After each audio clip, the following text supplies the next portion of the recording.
मैंने मेरी पूरी जवानी इस किसान कौम के लिए समर्पित कर दी।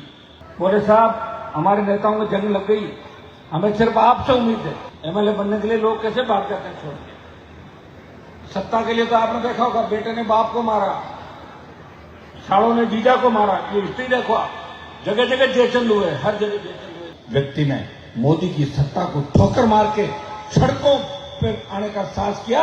नागौर का सांसद तय जाने का भक्त था, तो किसान कौम के तो सरकार किसकी है फिर बताओ। 1952 से लेकर और 2026 किसकी सरकार रही राजस्थान के अंदर? कांग्रेस और भारतीय जनता पार्टी। देश में किसकी सरकार रही?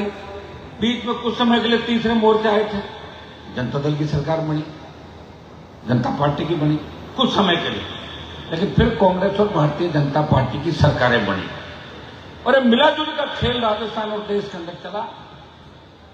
भाइयों, मैंने मेरी पूरी जवानी इस किसान कौम के लिए समर्पित कर दी।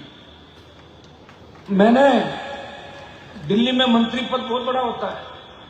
जब मैं चुन के गया था, किसानों का आंदोलन हुआ, हरियाणा, उत्तर प्रदेश, दिल्ली और पंजाब के किसान नेताओं ने मेरे से बात करी और उन्होंने मुझे एक बात कही कि हनुमान जी, आप अगर मोदी का साथ छोड़ दो तो तीनों कृषि बिल वापस हो सकते हैं। या तो अकाली दल से उम्मीद है और या राष्ट्रीय लोकतांत्रिक पार्टी से। तो अकाली और मेरे में अंतर देखो। अकाली दल ने तो पंजाब में 50 साल तक राज किया था। कितने समय प्रकाश सिंह जी मुख्यमंत्री रहे, उनके बच्चे दिल्ली में मंत्री रहे, बेटे की बहू मिनिस्टर थी। लेकिन राष्ट्रीय लोकतांत्रिक पार्टी तो एक छोटा सा पौधा था, उसे पहला मौका मिला था कि सत्ता के अंदर भागीदारी निभाए और अपने लोगों को ताकतवर करे। मैंने उनकी पूरी बात सुनी। उन्होंने मुझे कहा हमारे नेताओं में जंग लग गई, हमारे नेताओं ने इस देश के लिए परिवर्तन की लड़ाई लड़ी।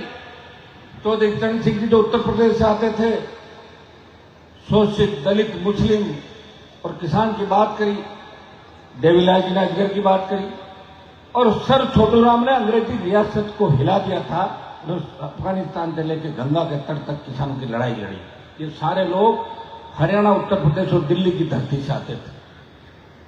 मैंने कहा भाई आपके इतने एमपी हैं, आप उनको काम लो, छोड़े मोदी जी के साथ। बोले साहब हमारे नेताओं में जंग लग गई, हमें सिर्फ आपसे उम्मीद है।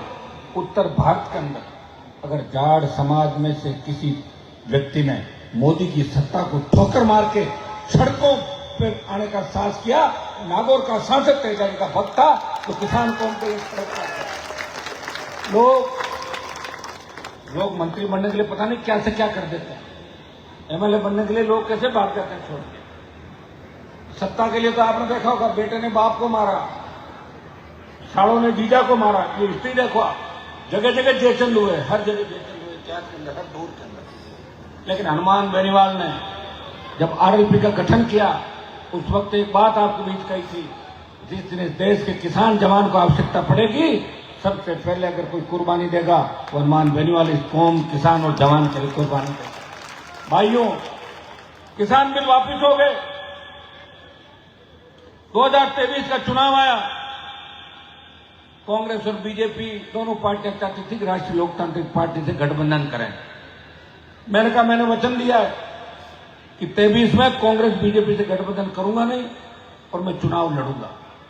मुझे राजस्थान के जवान किसान पे भरोसा था कि वो मेरा साथ देंगे, इसलिए मैंने कांग्रेस बीजेपी के गठबंधन के प्रस्ताव को ठुकराया और आजाद समाज पार्टी जो एक शोषित दलित की राजनीति करके एक लीडर ने तैयार करी, भाई चंद्रशेखर, उनके साथ बच्चों की इच्छा थी, अलायंस किया।